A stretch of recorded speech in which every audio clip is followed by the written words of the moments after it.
Bom dia, tudo bem? A mensagem que Deus colocou para mim hoje, ela diz assim: o Senhor precisa ser o centro das nossas orações e intenções. Senhor, tende misericórdia de nós. Perdoa, Pai, todos os nossos pecados. Livra-nos de todo mal. Nos afasta de tudo aquilo que não vem de Ti. Nós agradecemos, Senhor, por mais esse dia, pelo alimento, pela palavra, pela presença. Aceita, Senhor, essa nossa oração, esse nosso louvor, pois nós Te amamos, bendizemos, adoramos. Somente Tu é o nosso Deus e em Ti confiamos. Normalmente, quando você ora, o que contém na tua oração? Quais são suas palavras para Deus? Quais são as suas intenções? Normalmente, aquilo que nós desejamos, nós costumamos pedir para Deus. E isso às vezes envolve a vida de outras pessoas, bens. Isso quase sempre envolve coisas dessa vida. Dificilmente nós oramos por alguém que nos faz mal, como Jesus nos ensinou. E mais difícil ainda, a gente orar pedindo salvação. Por algumas vezes nós temos a capacidade de orar agradecendo, principalmente quando nós recebemos as coisas que nós pedimos, mas dificilmente agradecemos quando essas coisas não acontecem. Então é como se Deus, Ele merecesse um reforço positivo todas as vezes que Ele faz o que eu quero, e quando Ele não faz, eu simplesmente não gosto mais assim tanto dele. Mas Deus, Ele não pode ser um instrumento de eu quero ou eu não quero. Ele precisa ser o centro de tudo aquilo que a gente pede, principalmente da nossa salvação. Porque talvez você esteja nessa vida sem poder entender o que acontece, mas uma certeza todos nós temos, que um dia nós vamos morrer. E é graças e a misericórdia de Deus que nós temos a esperança de, nesse dia, Jesus estar nos esperando para a sua segunda vinda, para que nós possamos ressuscitar junto com Ele. Então, será que isso não é muito mais importante do que ter alguém, bens, recursos ou qualquer outro tipo de coisa? Tem momentos que nós oramos pedindo a cura do nosso corpo, mas quando o nosso corpo não tinha problema nenhum, nós vivíamos como se Deus, Ele simplesmente não existisse. Essa é a diferença de Deus no centro da nossa relação. O nosso comportamento, ele não muda baseado nas circunstâncias. Ele não é mais Deus quando eu preciso e menos Deus quando eu não preciso. E ontem eu citei uma passagem de Provérbios e eu resolvi trazê-la hoje. Está lá em Provérbios 30, versículo 8 e 9. E a palavra ela diz assim: não me deixes mentir e não me deixes ficar nem rico nem pobre. Dá-me somente o alimento que preciso para viver. Por quê? Se eu tiver mais do que o necessário, poderia dizer que não preciso de ti. E se eu ficar pobre, poderei roubar e assim envergonharei teu nome, ó meu Deus. Olha as coisas que nessa oração são pedidas. Eu acho que dificilmente alguém oraria desse jeito. Jesus, ele deixou lá o Pai Nosso na Bíblia para que nós pudéssemos aprender. Mas essa oração, ela também está na Bíblia. Não me deixes mentir. Alguma vez você já se importou com a mentira? Existem mentiras bobas, existem mentiras que, entre aspas, são necessárias, mas mentira é mentira. Será que poderia existir alguma mentira boa? Será que eu enganar alguém seria bom? Se alguém estivesse te enganando, você iria gostar? Quando falta a verdade em nós, falta Deus. E se falta Deus, quem está em nós? O mal. E se o mal nos manifesta através das nossas palavras, certamente que ele fala também através das nossas ações. E olha o pedido: não me deixes nem rico e nem pobre. Alguém já orou para Deus pedindo o necessário? Mas é sempre pedindo mais. É sempre a gente achando que o abençoado é aquele que tem, que não dá para se contar. Mas essa pessoa, quando ela orou, ela falou: olha, O meu centro é você. Então não me dá nada nessa vida que eu não possa suportar. Não me dê muito, mas também não me dê muito pouco. Dê-me o necessário. O necessário. E na maior parte do tempo nós temos exatamente isso, o necessário. Só que nós vivemos como se nada tivéssemos. Como se nada tivéssemos. Se você tem o que comer, se você tem o que vestir, esteja satisfeito. Porque existem muitas pessoas que não têm isso. Quando a gente consegue ver um vídeo lá da África, que a gente olha aquelas crianças subnutridas, com os pés descalços, com a mesma roupa praticamente todos os dias, que nem servem nelas porque herdou de alguém aquelas roupas. E nós aqui podemos ainda escolher em qual par de sapato, em qual tênis, qual cueca, qual meia, qual alimento, qual isso, qual aquilo. Nós ainda temos escolhas. Nós podemos dizer ainda que não gostamos de algo. Será que lá eles têm essa opção? Ah, essa roupa eu não gosto, eu quero outra. Mas você não tem outra. Ah, esse alimento eu não gosto, é só arroz? Não, arroz eu não quero, mas só tem arroz. Será que no momento de fome ou de necessidade você ficaria tanto nessa indecisão? E quantas vezes nós não vivemos na indecisão das escolhas, sem saber o que é bom, sem saber o que é ruim, sem saber o que é necessário, o que não é? Quantas vezes nós não reconhecemos que temos muito mais do que precisamos? Porque se eu tiver mais do que o necessário, poderei dizer que não preciso de ti. Não é isso que acontece toda vez que a bênção chega? Larga Deus no meio do caminho, já recebeu o que queria. No momento da doença era joelho, era dobrado, era isso, era leitura, era jejum, era acordar de madrugada, era tudo. Recebeu a bênção, chispou na marvada. Recebeu o emprego, chispou. Encontrou alguém. Então, a maneira que eu vejo que o diabo ele mais ataca a igreja, essa é o clássico. São as pessoas que começam a ir na igreja, frequentam grupos de jovens, não por causa de Deus, ele não é o centro.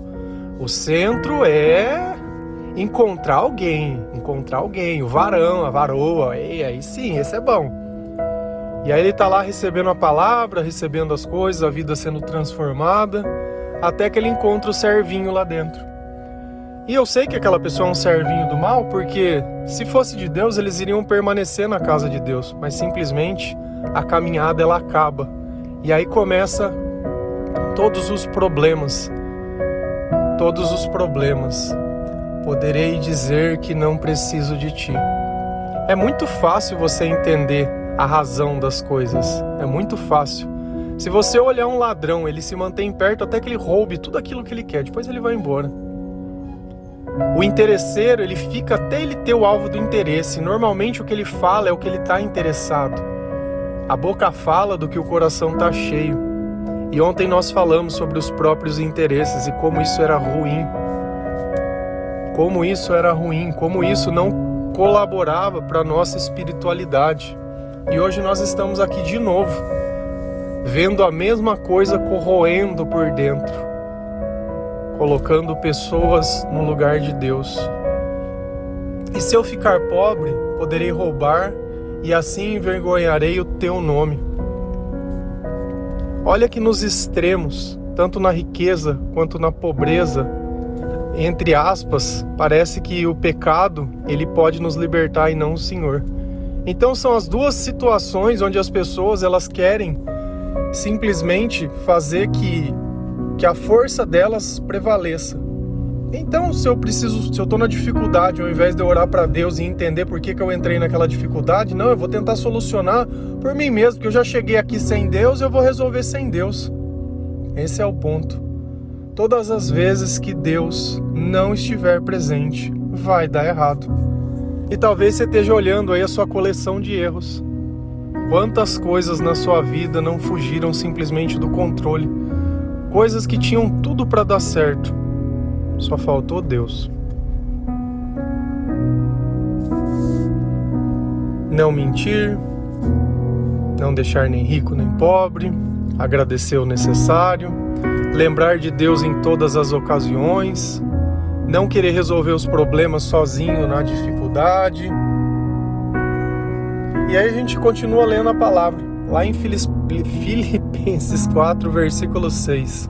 A palavra ela diz assim: não andem ansiosos por coisa alguma, mas em tudo, pela oração e súplicas e com ações de graças, apresentem seus pedidos para Deus. Eu acredito que a ansiedade habita a alma de muitas pessoas e elas convivem com isso, mas elas não entendem a razão. E é péssimo a gente se sentir ansioso, parecer que alguma coisa vai acontecer, mas a gente não sabe o que. É como se um pai dissesse: olha filho, eu vou trazer um presente para você no final da tarde. Ou como se nós estivéssemos dentro de um carro viajando e aquela criancinha no banco de trás perguntando: já chegou?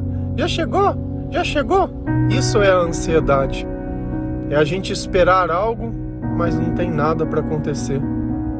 E Deus ele está falando: não andem ansiosos por coisa alguma, mas em tudo pela oração. Olha como ele linkou duas coisas, a ansiedade e oração. Se você pensa em algo, se você sente algo que está desagradando, que não está alinhado, Deus está dizendo: ore, converse comigo, fale comigo, peça, suplique, me agradeça e me faça os seus pedidos. Só que aí vem a questão: o que nós vamos pedir? O que está corrompendo o teu coração? Na oração de cima, Deus ensinou: devemos pedir coisas que colaborem para a nossa vida espiritual, ao invés de viver pedindo vida nessa vida, tesouro nessa vida e coisas dessa vida e só isso. Eu não estou dizendo que às vezes você tem uma necessidade ou pode sonhar em algo, você pode. Eu não quero roubar os teus sonhos, mas a partir do momento que os teus sonhos são só isso, eles perdem o valor, eles não têm legitimidade. Sabe por quê? Porque uma pessoa sem Deus quer exatamente as mesmas coisas. E isso só acontece, primeiro, porque ela não conhece o Senhor. Segundo, porque se Ele não é o centro da nossa vida, das nossas orações e das nossas intenções, fica difícil eu querer uma vida diferente. Eu simplesmente posso olhar a vida dos outros e invejar, querer o que os outros têm e imaginar o que os outros são. A vida no Instagram, de repente, parece perfeita. Agora, será que se ela fosse tão perfeita assim, as pessoas precisariam mentir, entre aspas, passando um filtro nas fotos, editando, achando um ângulo, tirando 1000 fotos e 1000 coisas? Eu gravo áudio e eu vou falando. Tem palavra que sai certo, tem palavra que sai sem concordância, tem palavra que sai de um jeito, tem palavra que eu enrosco, tem vezes que eu gaguejo. Não faço a menor questão. Você sabe por quê? Porque o importante não é o que eu falo, mas o conteúdo da mensagem. O conteúdo da mensagem. Eu não estou aqui competindo com outras pessoas que de repente fizeram cursos de oratória, ou se der errado, elas param e gravam de novo. Você acha que o Espírito Santo ele ia esperar eu voltar para fazer certo ou errado? Você acha que Deus ia permitir que eu aparecesse mais que Ele? Deus escolhe aqueles que não são para confundir os que são. Escolhe as coisas fracas e desprezíveis para aniquilar as mais fortes. Tudo para a honra e glória do seu nome. Para Deus, o importante é a nossa intenção, é o conteúdo da mensagem, é aquele que motiva a nossa vida, é por aquele que nós levantamos, é aquele que nos permite ser melhores, que nós buscamos algo novo, algo além de nós, algo que está além da nossa vida, algo que nos capacita a ser pessoas melhores. Pedir para não mentir, pedir para que nós não tenhamos coisas que podem desviar do nosso caminho, para que o nosso coração não seja orgulhoso nem vaidoso. Nós vamos passar por um longo processo durante a nossa conversão. de desconstrução, porque nós acreditamos por muito tempo nas coisas erradas. Você sabe o que é o mais triste disso tudo? E também é um motivo de grande bênção, que a maioria das pessoas elas não vão passar por esse processo. A maioria das pessoas elas não vão despertar, elas não vão entregar a sua vida a Cristo. Elas não vão tomar a sua cruz. Elas vão querer ainda continuar colocando a culpa em outras pessoas, continuar ligada a uma dependência emocional, a uma ostentação dos bens desse mundo. Elas vão continuar convivendo com a ansiedade, porque elas não sabem que a ansiedade é o sinal que está faltando oração. Assim como a fome, quando a gente sente, a gente sabe que está faltando alimento. Assim, quando nós sentimos sede, sabe que precisamos beber água e daquele instante em diante eu já não sinto mais aquela necessidade. A ansiedade, ela aponta justamente isso, que eu estou precisando conversar com Deus, que eu estou precisando agradecer ao Senhor, que eu estou precisando mostrar para Ele os meus pedidos. Mas os nossos pedidos têm que estar além de somente coisas dessa vida. Você acha que Deus não quer te curar? Você acha que Deus não quer que você prospere? Você acha que Deus não te ama e não quer o melhor para você? Você acha que você precisa ficar falando para Deus o tempo inteiro? Mas se vocês também só sabem falar isso, é muito interesse, né? É muito eu. Deus ele vai cuidar de você, isso é fato. Mas você também precisa permitir que o Espírito Santo ele esteja dentro de você, porque são as nossas intenções que prejudicam tudo aquilo que nós fazemos. Porque se as nossas intenções elas forem más, as nossas orações elas não são aceitas. Então eu não preciso ficar desejando algo. Fé não é a vontade ou o tamanho, não é o grito. Uma oração feita com fé não é uma oração berrada. Às vezes eu posso ter fé e orar com lágrimas, mas é eu acreditar. Fé é a capacidade de você ver algo que não existe, sentir algo que não existe, mas você sabe porque tem a certeza que como é o Espírito Santo que está ali afirmando aquilo para você, você crê. A nossa fé, ela aumenta através da palavra de Deus. E nós devemos consumir a palavra de Deus todos os dias. Isso é demonstrar para o Senhor que Ele é o centro. Ele é o centro. Quando você acorda e abre os teus olhos, qual é o primeiro pensamento que vem? É Jesus? A primeira coisa que você chama quando você abre os olhos é a proteção de Deus? Quando você tem a oportunidade de comer, você agradece ao Senhor pelo prato? Você agradece ao Senhor por um copo de água? Quando você consegue ir no banheiro, lavar as mãos, tomar um banho, vestir uma roupa?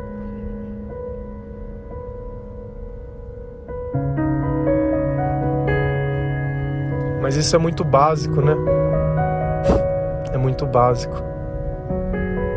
Talvez perca o valor justamente por isso. Mas e um dia que você não consegue ir no banheiro? Um dia que você não consegue dormir? Como fica a tua vida depois?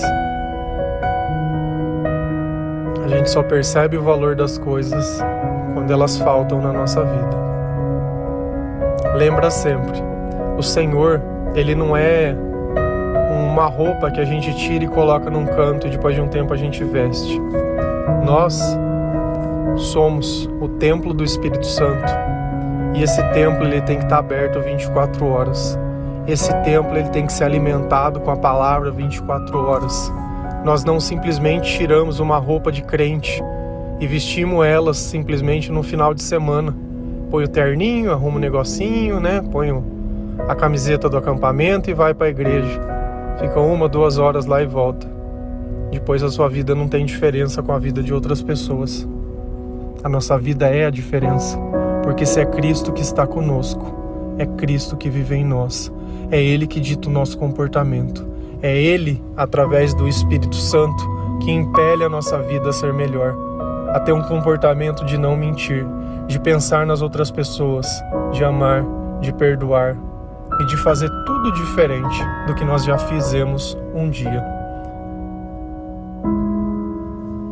Você entende por que as coisas elas começam a dar errado? Porque todas as vezes que o centro da tua vida não for Deus, for uma pessoa, for o teu trabalho, for um sonho, ou seja lá o que for, todas as vezes que você gastar mais tempo nessas coisas e tempo nenhum em Deus, não vai dar certo. Você pode até atingir o objetivo, mas ele não vai ter a satisfação que você imagina. É como se você comprasse aquele doce, que você olha na padaria e ele parece lindo, lindo, lindo, lindo, mas quando você come, ele não tem o gosto tão bom quanto bonito ele é. E é assim que o mal ele vem nos seduzindo, dando coisas que parecem melhores nos nossos pensamentos, mas depois que a gente prova, a gente percebe que não valia a pena trair a confiança de Deus por essas coisas. Amém? Que Deus, ele seja o centro da sua vida. Que o Senhor, ele possa nos perdoar todas as vezes que nós o esquecemos, todas as vezes que nós o traímos, todas as vezes que nós nos permitimos ter dúvidas e ser enganados por nós mesmos. Que Jesus, ele tenha misericórdia de nós. Que o amor de Deus, ele inunde o nosso coração. Que a presença do Espírito Santo, ele possa curar todas as nossas feridas, todos os nossos traumas, todas as nossas mágoas. E que Deus, ele nos ajude a perdoar e seguir em frente. E que o amor seja o nosso guia. E a cruz do Senhor, seja a nossa salvação. Amém? Que Deus abençoe cada um de vocês. Feliz a nação cujo Deus é o Senhor. Um bom dia.